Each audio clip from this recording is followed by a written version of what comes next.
कर औगण पछोतावना। कहने औगण तो बाद पछतावा ही रह जाता पल्ले। इस करके गुण वाले काम करया करो, औगण ना करो जिहदे करके आपां नूं बाद विच पछताउणा पवे। ऐसा काम मूले ना कीचै जे तंद पछोताई है। तां ते सतगुरु महाराज सच्चे पातशाह कहंदे ने दुनिया दे अंदर सब तो श्रोमणी नाम है, गुर मर्यादा है, बाणा ते बाणी। जिन्हां चीज़ां नूं आपां एवें समझदे ना सारे जाणे भी एवें ही ने गल्लां बनाईयां होईयां, एवें ही ने आ गल्लां, ये सारियां सच्चियां गल्लां ने। बिल्कुल सतगुरु ने जो दिता बिल्कुल सच्चा दिता, पर यह दुनिया भटकी हुई है। ताइयों महाराज सच्चे पातशाह कहने भूले मार्ग जिन्हें बताया, ऐसा गुर बड़भागी पाया। 10वें पातशाह महाराज कोल एक इस्त्री ते एक बंदा आए तो महाराज ने सारे सिंघां नूं पासे कर दिता सी। 2 घंटे 3 घंटे 4 घंटे लांघे, हसदे हसदे बचन बिलास करते रहे। आवाज दी भाई दया सिंह, हाँ महाराज, भाई अमृत तैयार करो। अमृत तैयार करके इन्हां नूं छका दो, दोवां जीआं नूं अमृत छका दिता। गुरु वाले बन गए, सब कुछ हो गया। अच्छा महाराज इजाजत है? कहंदे हाँ भाई। भाई ਸਿੰਘੋ इन्हां गुरमुखां नूं छड्ड के आओ भाई। वो दोवें जणां नूं छड्डण वास्ते ਸਿੰਘ गए। जदों मोड़ तक गए आनंदपुर साहब, तखत साहब तो सिद्धे फिर खब्बे, उदों भी इस तरह ही रस्ता सी। उत्थे जाके वो दंपति पति पत्नी दोवें ਸਿੰਘਾਂ नूं कहंदे ना भाई हुण साडे ते बोझ ना चढ़ाओ, हुण ਸਿੰਘੋ सानूं इजाजत बख्शो, तुसीं जाके भाई अपने कारज करो। उन्होंने आपस में फतेह बुलाई। जब फतेह बुलाने सारी वो अंतर ध्यान हो गए, उत्थों ही देखणों ही हट गए। भाई दया सोहनी कहण लगे आके, महाराज ये तुसीं अज किहदे नाल बचन करदे सी? 4 घंटे लगातार बचन कीते, फिर अमृत छकाया, फिर वो अंतर ध्यान हो गए। तो कोई छोटी मोटी हस्ती तो नहीं सानू लगदी। महाराज हस के कहंदे भगत कबीर जी सीगे ते माई लोई नाल सी। कहंदे अमृत छकण आए सी भाई ये सचखंड चों। कहंदे असीं भी अमृत छकना। कहंदे जिन्ने सचखंड च रहिंदे वो तां साडे। कईयां ने भी कहा महाराज पहले 9 ਸਰੂਪਾਂ ने तां खंडे बाटे दा अमृत नहीं छकिया। महाराज कहंदे मैं ही आ पहले पातशाह, मैं ही दूसरे पातशाह हाँ। वो मैं ही 10वें पातशाह बन के आ गया। तुहानूं किहने भुलेखा पाता कि उन्हां ने नहीं छकिया ते तुसीं कहो भी भाई मरदाने बाले ने नहीं अमृत छकिया? कहंदे उन्हां नूं भी नाल मोड़ लिया मैं, क्योंकि भाई मरदाने ने ते बाले ने मेरे नाल वादा कीता जदों जदों दुनिया ते आओ सानू नाल किसे रूप च जरूर लैके आउणा नाल। कहंदे भाई वो हुण भी ने पर गुप्त रूप विच नाल ही रहिंदे साडे। इस करके सतगुरु ने बड़ियां बड़ियां नूं अमृत छका दित्ता ते आपां जे हुण आपां बेमुख हो गए तो फिर अपनी कौन सार लऊगा? तां ते गुरु वाले बड़ो, अमृत छको ते नाम जपो। वाहे गुरु वाहे गुरु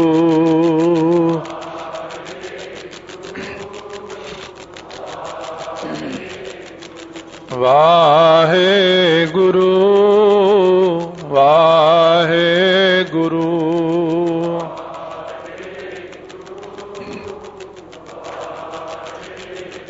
सो सतगुरु 6वें पातशाह महाराज 1695 1695 में सतगुरु महाराज ने अवतार धारे। ऐतवार का दिन सोहना उदण सी। गुरु की वडाली नगर जिथे महाराज 6वें पातशाह ने अवतार धारिया। सब नूं पता कि बाबा बुढ़ा जी के पास माता गंगा जी नूं भेजिया सी। इस साखी नूं अजकल कट्टिया जा रहा। एक अपने पंथ विच कट्टर ने वड्डे वड्डे, वो हर चीज़ नूं कट्टदे ही तुरे जांदे ने भी माता जी गए ही नहीं है, गल ही मुकाती उन्होंने। हुण ऐसे बंदियां दा आपां ने की करना है? सतगुरु महाराज सच्चे पातशाह कहंदे ने ऐसे जिहड़े बंदे ने साखियां नूं ही कट्टी तुरे जांदे ने, वो बच्चे ने। बाबा बुढ़ा जी का गुरुद्वारा साहब है जिथे बाबा जी ने यह सारा कौतक वरताया। तो माता गंगा जी का रथ हुण तक रहा जिहदे विच माता जी गए। सो इस करके माता गंगा जी ने बेनती की सी महाराज जी नूं। 5वें पातशाह महाराज ने बचन किया सी कि यह बख्शिश तां बाबा बुढ़ा जी पासों होनी, अपने प्यारिਆਂ की वडियाई करवाई है। ਜਿਹੜੇ ਬੰਦਿਆਂ ਨੇ ਕਦੇ ਸੰਗਤ ਨਹੀਂ ਨਾ ਕੀਤੀ, ਪਹਿਲਾਂ ਤਾਂ ਜਿਹੜੇ ਬੰਦੇ ਕਥਾ ਪ੍ਰਚਾਰ ਕਰਦੇ ਜ਼ਿਆਦਾਤਰ, ਜੇ ਸੱਚ ਪੁੱਛੋ ਤਾਂ ਉਹ ਕਦੇ ਸਾਧ ਸੰਗਤ 'ਚ ਬੈਠੇ ਹੀ ਨਹੀਂ ਹੁੰਦੇ। ਤੇ ਇੱਕ ਉਹਨਾਂ ਨੇ ਕਿਸੇ ਸਾਧੂ ਮਹਾਤਮਾ ਬ੍ਰਹਮ ਗਿਆਨੀ ਦੀ ਸੰਗਤ ਕਰਕੇ ਕੁਝ ਸਿੱਖਿਆ ਵੀ ਨਹੀਂ ਲਈ ਹੁੰਦੀ। ਸਿੱਧੀਆਂ ਕਿਤਾਬਾਂ ਵਿੱਚੋਂ ਹੀ ਸਿੱਧੀਆਂ ਗੱਲਾਂ ਪੜ੍ਹ ਕੇ ਉਹ ਸਿੱਧੀਆਂ ਸੰਗਤ ਨੂੰ ਸੁਣਾ ਦਿੰਦੇ, ਉਹ 'ਚ ਕੋਈ ਪ੍ਰੈਕਟੀਕਲ ਤਾਂ ਨਜ਼ਰ ਆਉਂਦਾ ਹੀ ਨਹੀਂ ਹੁੰਦਾ। ਸੋ ਇਸ ਕਰਕੇ ਜਿੰਨੀਆਂ ਵੀ ਸਾਖੀਆਂ ਹਨ ਸਾਰੀਆਂ ਦੇ ਸਬੂਤ ਵੀ ਹਨ ਆਪਣੇ ਕੋਲੇ। ਤਾਂ ਤੇ ਸਤਿਗੁਰੂ ਮਹਾਰਾਜ ਸੱਚੇ ਪਾਤਸ਼ਾਹ, ਛੇਵੇਂ ਪਾਤਸ਼ਾਹ ਮਹਾਰਾਜ ਨੇ ਬਾਬਾ ਬੁੱਢਾ ਜੀ ਦੇ ਬਚਨਾਂ ਨਾਲ ਨਹੀਂ, ਬਚਨ ਤਾਂ ਪੰਜਵੇਂ ਪਾਤਸ਼ਾਹ ਨੇ ਹੀ ਕਰ ਦਿੱਤੇ ਸਨ। ਕੇਵਲ ਵਡਿਆਈ ਜਿਹੜੀ ਦੇਣੀ ਸੀ ਉਹਦੇ ਵੱਲ ਧਿਆਨ ਦਿਓ ਕਿ ਮਹਾਰਾਜ ਨੇ ਬਚਨ ਕੀਤਾ ਸੀ ਕਿ ਤੁਹਾਨੂੰ ਤਾਂ ਇਹ ਬਖਸ਼ਿਸ਼ ਬਾਬਾ ਬੁੱਢਾ ਜੀ ਪਾਸੋਂ ਮਿਲਣੀ ਹੈ। ਇੱਥੋਂ ਤਾਂ ਤੁਸੀਂ ਪਹਿਲਾਂ ਹੀ ਕਹਿ ਦਿੱਤਾ, ਜਾਂ ਤਾਂ ਤੁਸੀਂ ਇਹ ਕਹਿ ਦਿੰਦੇ ਕਿ ਤੁਹਾਨੂੰ ਇਹ ਬਖਸ਼ਿਸ਼ ਜਿਹੜੀ ਹੈ ਬਾਬਾ ਬੁੱਢਾ ਜੀ ਪਾਸੋਂ ਪਤਾ ਨਹੀਂ ਮਿਲੇ ਕਿ ਨਾ ਮਿਲੇ। ਜਦ ਤਿੰਨਾਂ ਲੋਕਾਂ ਦਾ ਮਾਲਕ ਕਹਿੰਦਾ ਕਿ ਤੁਹਾਨੂੰ ਇਹ ਬਖਸ਼ਿਸ਼ ਉੱਥੋਂ ਹੀ ਮਿਲਣੀ ਹੈ, ਤਾਂ ਫਿਰ ਉੱਥੋਂ ਹੀ ਮਿਲਣੀ ਹੈ।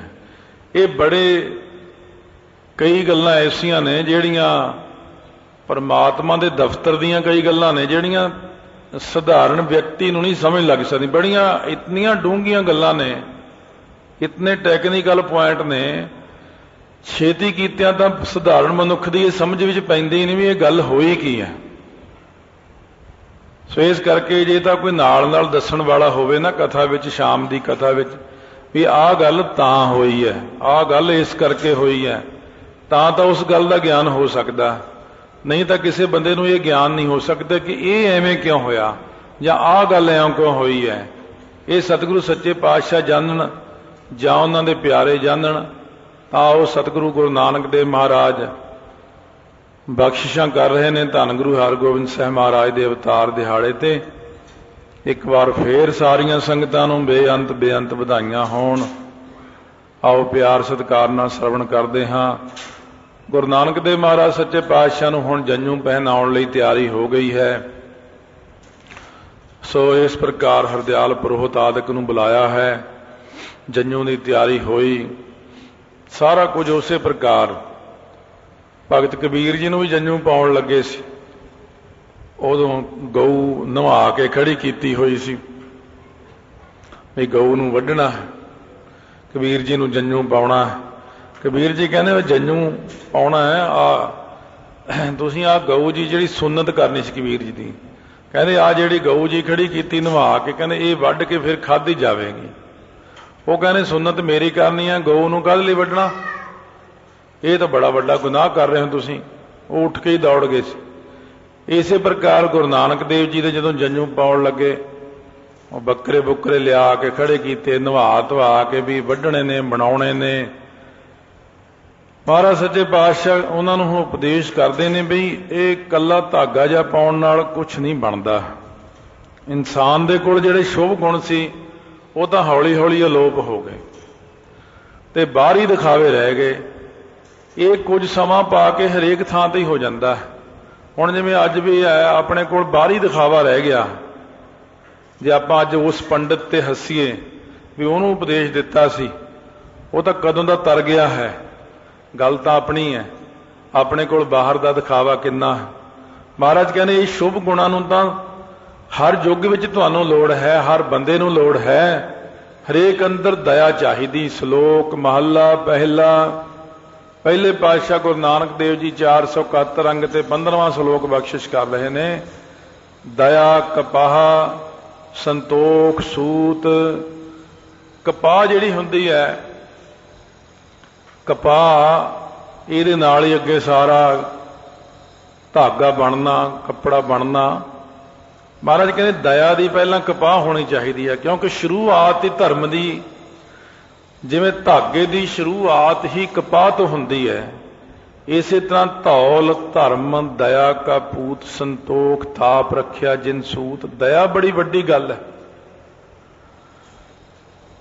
ਇਹ ਚੇਤਾ ਆਪਾਂ ਬਣਨਾ ਧਰਮੀ ਪੁਰਸ਼, ਦਇਆ ਲਿਆਉਣੀ ਆਪਣੇ ਅੰਦਰ ਬਹੁਤ ਵੱਡੀ ਗੱਲ ਹੈ।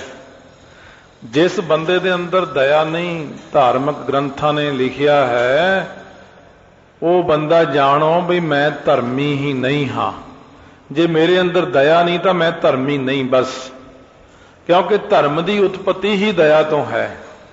ਇਸ ਕਰਕੇ ਮਹਾਰਾਜ ਕਹਿੰਦੇ ਦਇਆ ਕਪਾਹ, ਪਹਿਲਾਂ ਕਪਾਹ ਹੀ ਨਹੀਂ ਜੇ ਹੈ, ਫਿਰ ਸੂਤ ਕਿੱਥੋਂ ਕੱਟਣਾ ਹੈ, ਗੰਢੀ ਕਿੱਥੋਂ ਦੇਣੀ ਹੈ, ਵੱਟ ਕਿਹਨੂੰ ਚਾੜਨਾ ਜਦ ਆਪਣੇ ਕੋਲ ਕਪਾਹ ਹੀ ਨਹੀਂ ਹੈ। ਇਸ ਕਰਕੇ ਮਹਾਰਾਜ ਕਹਿੰਦੇ ਕਪਾਹ ਜਿਹੜੀ ਉਹ ਦਇਆ ਹੈ, ਪਰ ਆਰੰਭ ਧਰਮ ਇੱਥੋਂ ਹੁੰਦਾ। ਦਇਆ ਕਪਾਹ ਸੰਤੋਖ ਸੂਤ, ਫਿਰ ਸੂਤ ਜਿਹੜਾ ਵੱਟਣਾ ਹੈ ਇਹ ਸੰਤੋਖ, ਵੱਧ ਤੋਂ ਵੱਧ ਮਨ 'ਚ ਸੰਤੋਖ ਹੋਣਾ,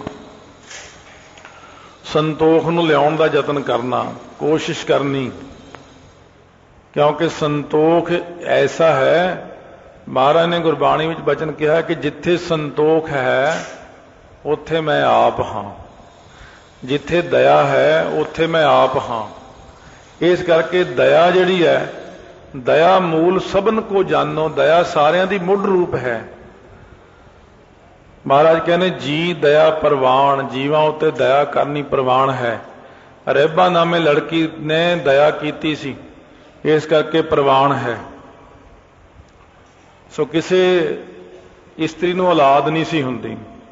ਅਸੀਂ ਮਹਾਂਪੁਰਸ਼ਾਂ ਨੂੰ ਬੇਨਤੀ ਕੀਤੀ ਵੀ ਇਹ ਤੁਸੀਂ ਹਰ ਵਾਰੀ ਨੂੰ ਟਰਕਾ ਦਿੰਦੇ ਹੋ, ਵੀ ਵਿਚਾਰੀ ਕਿੰਨੀ ਵਾਰ ਆਈ, ਵੀ ਕਰੋ ਕਿਰਪਾ ਕੋਈ ਇਹਨਾਂ ਨੂੰ ਪੁੱਤਰ ਦੀ ਦਾਤ ਮਿਲ ਜੇ, ਕੋਈ ਲੜਕੀ ਉਹ ਮਿਲ ਜੇ, ਚਲੋ ਇੰਨੇ ਸਾਲ ਹੋ ਗਏ ਵਿਆਹ ਨੂੰ। ਮਹਾਂਪੁਰਸ਼ ਕਹਿੰਦੇ ਫਿਰ ਇਹਨਾਂ ਨੂੰ ਜਾ ਲੈਣ ਤੋਂ ਮੈਂ ਦੱਸਦਾ ਤੁਹਾਨੂੰ। ਜਦੋਂ ਚਲੇ ਗਏ ਕਹਿੰਦੇ ਅਸਲ ਵਿੱਚ ਇਹ ਤਾਂ ਗੁਨਾਹ ਹੀ ਇੰਨਾ ਵੱਡਾ, ਮੈਂ ਹੁਣ ਕੱਟ ਨਹੀਂ ਸਕਦਾ ਉਹਨੂੰ। ਕਹਿੰਦੇ ਇਹਦਾ ਗੁਨਾਹ ਕੀ ਹੈ? ਕਹਿੰਦੇ ਅੱਜ ਤੋਂ 4 ਜਨਮ ਪਹਿਲਾਂ ਇਹ ਸਪਣੀ ਦੇ ਰੂਪ ਵਿੱਚ ਸੀ। ਇਹ ਕੀ ਕਰਦੀ ਸੀ? ਦਰਖਤ ਤੇ ਚੜ੍ਹ ਕੇ ਇੱਕ ਚਿੜੀ ਦੇ ਬੱਚੇ ਖਾ ਜਾਂਦੀ ਸੀ, ਆਂਡੇ ਖਾ ਜਾਣੇ ਉਹਦੇ, ਕਦੇ ਬੱਚੇ। ਉਹ ਚਿੜੀਆਂ ਨੇ ਇਹਨੂੰ ਸਰਾਪ ਦੇਤਾ, ਜਾਂ ਮਨੁੱਖਾ ਜਨਮ ਦਾ ਭਾਵੇਂ ਤੈਨੂੰ ਮਿਲੇਗਾ। ਉਹਨਾਂ ਨੂੰ ਪਤਾ ਹੁੰਦਾ ਜਾਨਵਰਾਂ ਨੂੰ, ਜੇ ਤੁਸੀਂ ਕਹੋ ਜਾਨਵਰਾਂ ਨੂੰ ਸੋਝੀ ਨਹੀਂ, ਇਹਨਾਂ ਨੂੰ ਆਪਣੇ ਨਾਲੋਂ ਹਜ਼ਾਰਾਂ ਗੁਣਾ ਜ਼ਿਆਦਾ ਸੋਝੀ ਹੁੰਦੀ ਹੈ, ਪਰ ਇਹ ਵਿਚਾਰੇ ਮੂੰਹ ਤੋਂ ਨਹੀਂ ਬੋਲ ਸਕਦੇ ਕੁਛ। ਕਹਿੰਦੇ ਮਨੁੱਖਾ ਜਨਮ ਤਾਂ ਤੈਨੂੰ ਮਿਲੇਗਾ, ਪਰ ਤੇਰੇ ਔਲਾਦ ਨਾ ਹੋਵੇਗੀ, ਕਿਉਂਕਿ ਤੂੰ ਸਾਡੇ ਬੱਚੇ ਖਾਧੇ ਆ, ਕਿਉਂਕਿ ਇਹਨੇ ਦਇਆ ਨਹੀਂ ਕੀਤੀ। ਇਹੀਆਂ ਜਿਹੀਆਂ ਬੜੀਆਂ ਉਦਾਹਰਨਾਂ ਜ਼ਿੰਦਗੀ ਵਿੱਚ ਸਾਹਮਣੇ ਆਈਆਂ ਕਿ ਜੇ ਆਪਾਂ ਦਇਆ ਕਰੀਏ ਨਾ, ਦਇਆ, ਤਾਂ ਆਪਣੇ ਉੱਤੇ ਬੜੀ ਬਖਸ਼ਿਸ਼ ਹੋ ਸਕਦੀ। ਪਹਿਲਾਂ ਵੀ ਇੱਕ ਵਾਰ ਕਥਾ ਵਿੱਚ ਮੈਂ ਸੁਣਾਇਆ ਸੀ ਆਪ ਜੀ ਨੂੰ ਕਿ ਕਿਸੇ ਨੂੰ ਬਹੁਤ ਵੱਡੀ ਬਿਮਾਰੀ ਨੇ ਹਲੇ ਘੇਰਨਾ ਸੀ। ਇਹ ਬੰਬੇ ਦੀ ਗੱਲ ਹੈ। ਘੇਰਨਾ ਸੀ ਬਿਮਾਰੀ ਨੇ, ਤੇ ਉੱਥੇ ਇੱਕ ਮਾਤਾ ਜੀ ਬਹੁਤ ਬਿਰਧ ਨੇ, ਜਿਹੜੇ ਮਾਤਾ ਸਾਹਿਬ ਕੌਰ ਦੇ ਅਸਥਾਨ ਦੀ ਉਹ ਸੇਵਾ ਕਰਦੇ, ਜਾ ਕੇ ਉੱਥੋਂ ਲਈ ਉਗਰਾਹੀ ਕਰਦੇ ਨੇ। ਉਹਨਾਂ ਨੇ ਜਦ ਉਸ ਬੀਬੀ ਨੂੰ ਆਉਂਦਿਆਂ ਦੇਖਿਆ, ਉਹਦੇ ਮਗਰ ਬੜਾ ਵੱਡਾ ਇੱਕ ਕਾਲੇ ਜਿਹੇ ਕੱਪੜਿਆਂ ਵਾਲਾ ਨਾਲ ਤੁਰਿਆ ਆਵੇ। ਕਹਿੰਦੇ ਤੂੰ ਕੌਣ ਹੈ? ਕਹਿੰਦੇ ਜੀ ਮੈਂ ਅਧਰੰਗ। ਕਹਿੰਦੇ ਮੈਂ ਬਸ ਲੱਗਣ ਵਾਲਾ ਹੀ ਇਹਨਾਂ ਨੂੰ, ਹੁਣ ਮੈਨੂੰ ਹੁਕਮ ਹੋਇਆ ਵੀ ਇਹਨੇ ਬੜੇ ਗੁਨਾਹ ਕੀਤੇ ਨੇ, ਇਹਨੂੰ ਸਜ਼ਾ ਮਿਲਣੀ ਚਾਹੀਦੀ ਹੈ। ਉਸੇ ਵਕਤ ਮਾਤਾ ਜੀ ਨੂੰ ਬੇਨਤੀ ਕੀਤੀ, ਮਾਤਾ ਸਾਹਿਬ ਕੌਰ ਨੂੰ ਅਰਦਾਸ ਕੀਤੀ। ਮਾਤਾ ਜੀ ਕਹਿਣ ਲੱਗੇ ਇਹੀ ਤਾਂ ਮੇਰੀ ਸੰਗਣ ਹੈ ਜਿਹੜੀ ਮੇਰੇ ਨਾਲ ਸਾਰੇ ਕਿਤੇ ਉਗਰਾਹੀ ਲਈ ਜਾਂਦੀ ਹੈ, ਜੇ ਇਹ ਡਿੱਗ ਪਈ ਤਾਂ ਮੈਂ ਉਗਰਾਹੀ ਕਿਵੇਂ ਕਰਾਂਗੀ? ਮਾਤਾ ਸਾਹਿਬ ਕੌਰ ਜੀ ਦੀ ਬੜੀ ਕਿਰਪਾ ਸੀ, ਉਹਨਾਂ ਤੇ ਦਰਸ਼ਨ ਵੀ ਦਿੰਦੇ ਸਨ। ਮਾਤਾ ਜੀ ਕਹਿੰਦੇ ਅਸਲ ਵਿੱਚ ਇਹਨੇ ਨਾ ਗੁਨਾਹ ਬੜੇ ਕੀਤੇ ਹੋਏ ਨੇ, ਜਾਨਵਰ ਮਾਰ ਮਾਰੇ ਨੇ, ਖਾਦੇ ਬੜੇ ਪਹਿਲਾਂ, ਉਹ ਗੁਨਾਹ ਤਾਂ ਹੁਣ ਪੂਰੇ ਕਰਨਾ ਹੀ ਅਸੀਂ। ਕਹਿੰਦੇ ਮਾਤਾ ਜੀ ਜੇ ਬੇਨਤੀ ਪ੍ਰਵਾਨ ਕਰ ਲਓ, ਤੁਸੀਂ ਤਾਂ ਦਿਆਲੂ ਹੋ, ਬਹੁਤੇ ਦਿਆਲੂ ਹੋ। ਸੁਤ ਅਪਰਾਧ ਕਰਤ ਹੈ ਜੇਤੇ, ਜਨਨੀ ਚੀਤ ਨਾ ਰਾਖਸ ਤੇਤੇ, ਹਰਾ ਮਈਆ ਹਮ ਬਾਰਿਕ ਤੇਰਾ, ਕਾਹੇ ਨਾ ਖੰਡ ਸਭ ਗੁਣ ਮੇਰਾ, ਹੁਣ ਕਿਰਪਾ ਕਰੋ।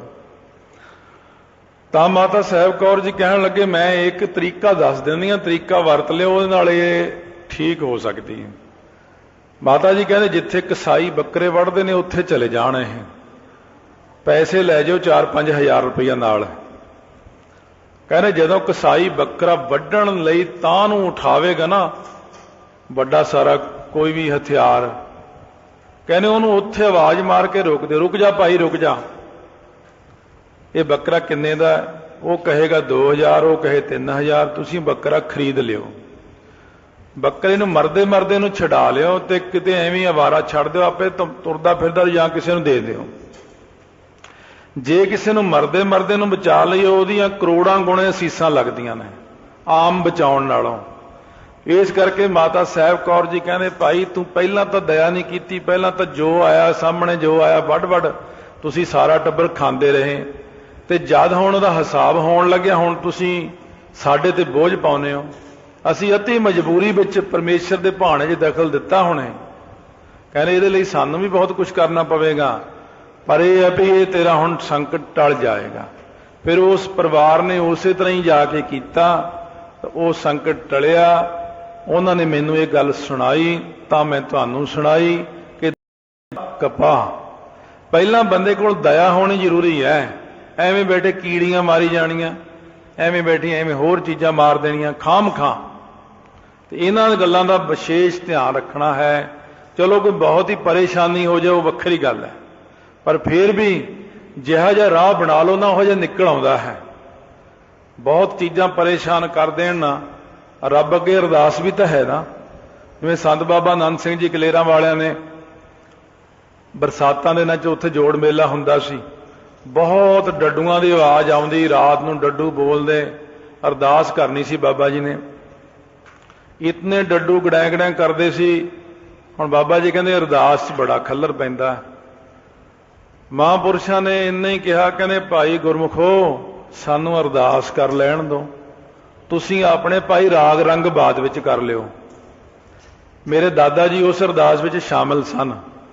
कहने मैं आप देखिया, कहने एक भी डड्डू नहीं बोलिया, सारे ही चुप करके उन्होंने जो अरदास कर ली, हुक्मनामा ले लिया, कहने फिर राग रंग शुरू कर लिया उन्होंने अपना।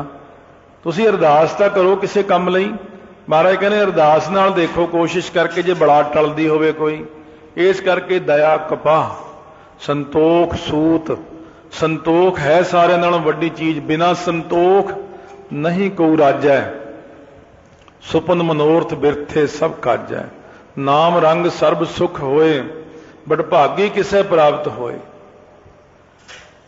इस करके महाराज कहते ने जात गंढी, ये जिहड़ी जात दी गंढी देनी है, जात सत विच कायम रहना है।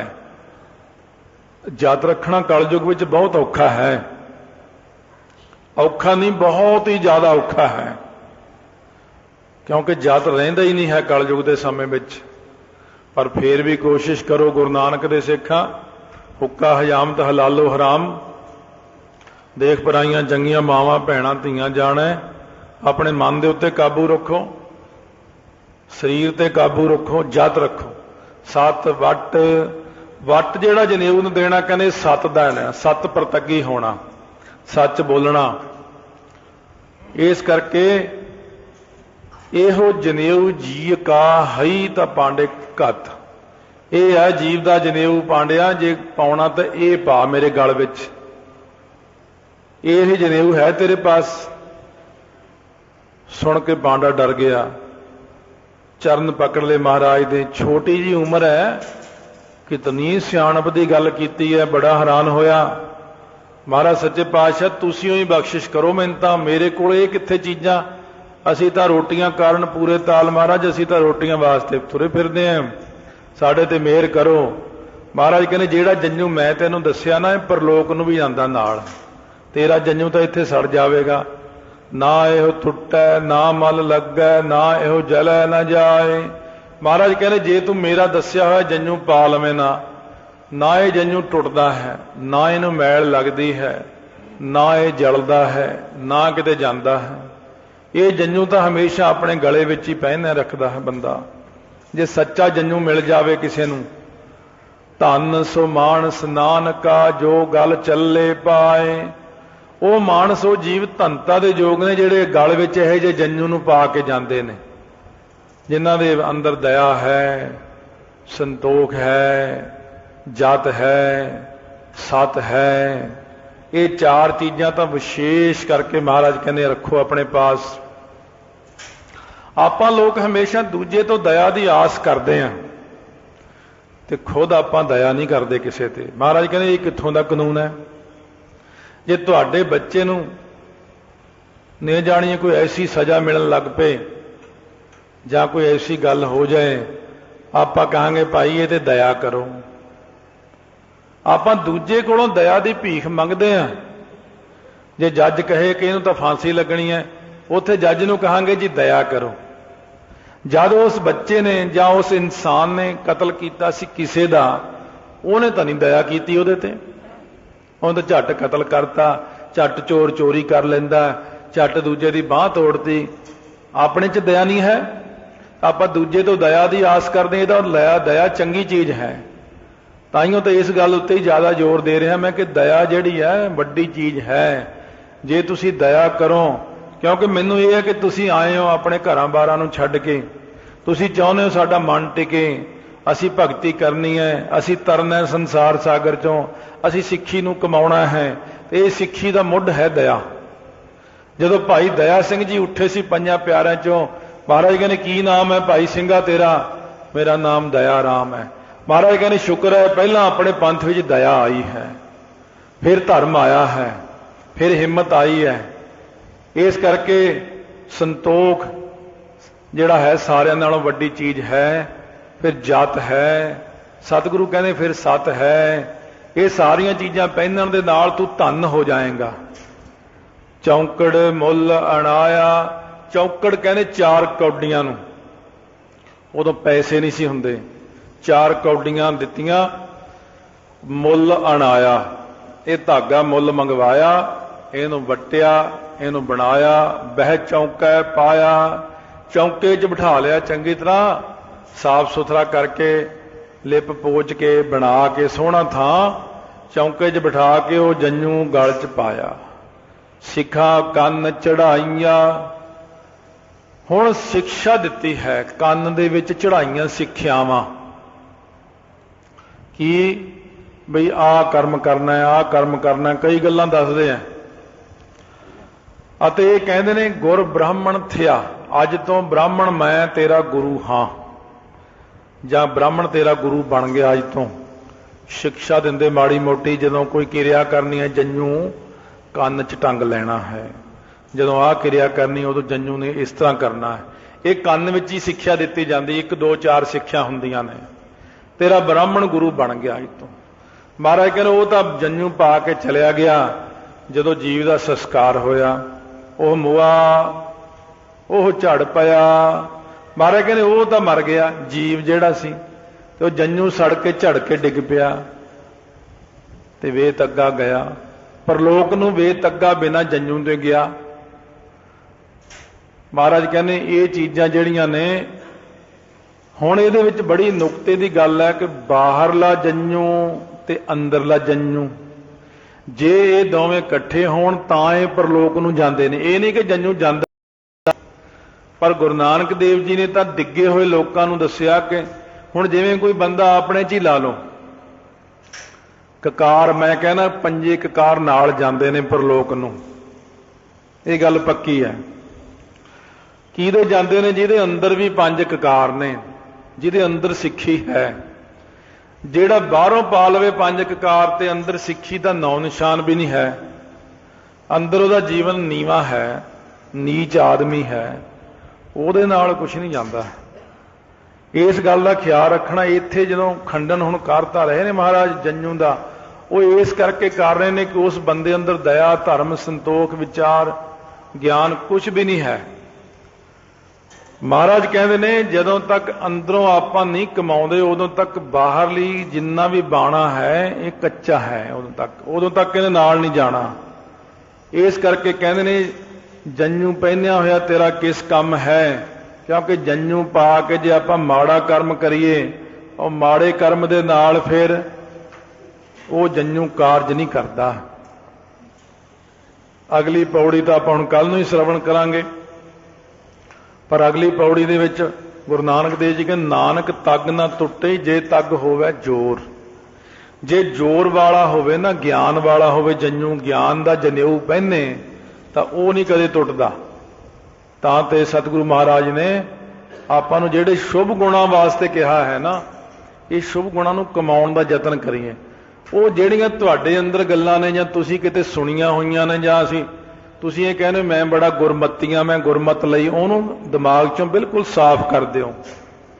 ਇਹ ਜਿਹੜੀਆਂ ਤੁਹਾਡੇ ਕੋਲ ਗੁਰਮਤਾਂ ਨੇ ਨਾ, ਇਹ ਕਿਤੋਂ ਐਵੇਂ ਇੱਧਰੋਂ ਉੱਧਰੋਂ ਸੁਣੀਆਂ ਹੋਈਆਂ ਗੱਲਾਂ ਨੇ, ਕਈ ਵਾਰੀ ਗਲਤ ਗੱਲਾਂ ਵੀ ਦਿਮਾਗ 'ਚ ਬਿਠਾਈਆਂ ਹੁੰਦੀਆਂ ਕਿਸੇ ਨੇ, ਉਹ ਨਾ ਪ੍ਰਵਾਨ ਕਰੋ। ਉਹ ਗੱਲਾਂ ਤੁਹਾਨੂੰ ਨੁਕਸਾਨ ਦੇ ਜਾਣਗੀਆਂ। ਤੁਸੀਂ ਬ੍ਰਹਮ ਗਿਆਨੀ ਨਾ ਬਣੋ, ਤੁਸੀਂ ਬ੍ਰਹਮ ਗਿਆਨੀ ਨਕਲੀ ਬਣ ਜਾਂਦੇ ਹੋ, ਗੱਲਾਂ ਮਾਰਦੇ ਹੋ ਬਹੁਤ ਜ਼ਿਆਦਾ ਵੱਡੀਆਂ ਵੱਡੀਆਂ ਤੇ ਪੱਲੇ ਕੱਖ ਵੀ ਨਹੀਂ। ਜਪਜੀ ਸਾਹਿਬ ਦਾ ਕੰਠ ਨਹੀਂ ਹੈ ਤੇ ਗੱਲਾਂ ਮਾਰਦੇ ਹੋ 10ਵੇਂ ਪਾਤਸ਼ਾਹ ਦੀਆਂ, ਬਸ ਉਹਨਾਂ ਨੇ ਐਂ ਕੀਤਾ, ਉਹਨਾਂ ਨੇ ਐਂ ਕੀਤਾ। ਨਹੀਂ, ਆਪਾਂ ਤਾਂ ਬਹੁਤ ਛੋਟੇ ਜਿਹੇ ਹਾਂ, ਬਿਲਕੁਲ ਹੀ ਹਮ ਕੀਰੇ ਕਿਰਮ ਸਤਿਗੁਰ ਸਰਨਾਈ ਕਰ ਦਇਆ ਨਾਮ ਪ੍ਰਗਾਸ। ਇੱਥੇ ਵੀ ਤਾਂ ਦਇਆ ਹੀ ਕੀਤੀ ਹੈ ਮਹਾਰਾਜ ਨੇ, ਦਇਆ ਕਰਕੇ ਹੀ ਤਾਂ ਆਪਾਂ ਨੂੰ ਖੰਡੇ ਬਾਟੇ ਦਾ ਅੰਮ੍ਰਿਤ ਦਿੱਤਾ ਹੈ, ਦਇਆ ਕਰਕੇ ਗੁਰਬਾਣੀ ਦਿੱਤੀ ਹੈ, ਦਇਆ ਕਰਕੇ ਹੀ ਤਾਂ ਸਾਰਾ ਕੁਝ ਦਿੱਤਾ ਹੈ। ਜੇ ਰੱਬ ਸਾਡੇ ਤੇ ਦਇਆ ਨਾ ਕਰੇ ਤਾਂ ਹੁਣ ਨੂੰ ਆਪਣੇ 'ਚ ਕੋਈ ਵੀ ਨਾ ਬਚੇ। ਇਸ ਕਰਕੇ ਆਪਾਂ ਵਾਹਿਗੁਰੂ ਅੱਗੇ ਇਹੀ ਬੇਨਤੀ ਕਰੀਏ ਕਿ ਸਾਡੇ ਉੱਤੇ ਦਇਆ ਕਰੋ, ਸਾਨੂੰ ਨਾਮ ਦੀ ਦਾਤ ਬਖਸ਼ੋ, ਸਾਡੇ ਤੇ ਦਇਆ ਕਰੋ, ਸਾਨੂੰ ਸਿੱਖੀ ਦੀ ਦਾਤ ਬਖਸ਼ੋ। आओ सतगुरु हरगोबिंद साहब महाराज का अवतार दिहाड़ा है, गुरु का लंगर अटुट तैयार है। अज